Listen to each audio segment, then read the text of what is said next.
ৰাইজৰ ওচৰলৈ যাওঁ।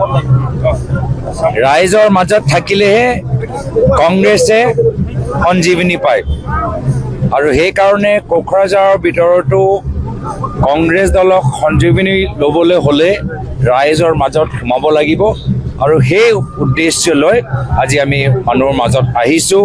তেওঁলোকৰ কথা, তেওঁলোকৰ সমস্যা, তেওঁলোকৰ আশা, তেওঁলোকৰ সপোন বুজিবলৈ যিমান আমি পাৰোঁ তেওঁলোকৰ সপোন বাস্তৱ কৰিবলৈ আমি চেষ্টা কৰিম। বিটিআৰত কেনেকৈ অংশগ্ৰহণ কৰিব নিৰ্বাচন যিহেতু আহি আছে? বিটিআৰ নিৰ্বাচন লৈ আমি যথেষ্ট চিৰিয়াছ। আমি কংগ্ৰেছ দলৰ প্ৰতি ৰাইজৰ মাজত এটা নতুন উৎসাহ আমি দেখা পাইছোঁ।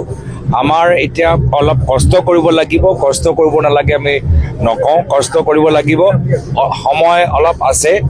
চব নিৰ্ভৰ কৰে যে কংগ্ৰেছে কিমান কষ্ট কৰে। মোৰ কংগ্ৰেছৰ কৰ্মীখিনিৰ ওপৰত সম্পূৰ্ণ ভৰসা যে তেওঁলোকে এবাৰ ভালকৈ কষ্ট কৰিলে ভাবানত এটা খুব ভাল আনএক্সপেক্টেড ৰিজাল্ট হ'ব পাৰে।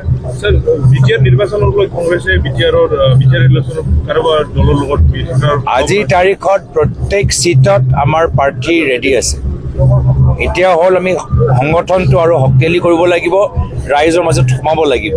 সেইকাৰণে আজিৰ তাৰিখত প্ৰত্যেক সমষ্টিত আমি ৰাইজৰ মাজত সোমাবলৈ চেষ্টা কৰিম। অসমৰ মুখ্যমন্ত্ৰীয়ে দৈনিক আপোনাৰ ওপৰত আক্ৰমণ এনেকৈ মন্তব্য গ্ৰহণ কৰি আছে, কি ক'ব এই সন্দৰ্ভত?